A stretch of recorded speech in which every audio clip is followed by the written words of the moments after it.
অনেকদিন পর নিজেকে নিয়ে কিছু কথা লিখলাম। ধ্বংসের দিকে তাকিয়ে মুচকি হাসি দেওয়া অদ্ভুত মানুষ আমি।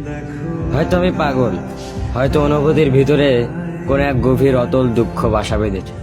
তবুও নিজেকে জোর করে হাসাতে শিখে গেছি। যেদিন ভেতরটা একবারে ভেঙে গিয়েছিল, সেদিনও বাইরে থেকে এক চিলতে হাসি মুখে নিয়ে সবার সামনে দাঁড়িয়েছিলাম। কষ্টগুলোকে আমি বন্ধু বানিয়েছি, একাকিত্বকে আপন করে নিয়েছি। মানুষ ভাবে আমি হয়তো সুখী, শক্ত, নির্লিপ্ত, কিন্তু তারা জানে না প্রতি রাত আমার এক একটা লড়াই। নিজেকে নিজেই বুঝিয়ে রাখি তুই ভালো আছিস, অথচ আমি জানি আমি ভালো নেই। ভেঙে যাচ্ছি প্রতিদিন একটু একটু করে, আর এই ধ্বংস হওয়াটাকে যেন ভালোবেসে ফেলেছি। আমি সেই মানুষ যে হার মানার আগে হাসে, কারণ জানি কান্না দেখিয়ে লাভ নেই। পৃথিবী শুধু শক্তদের মনে রাখে, দুর্বলদের নয়।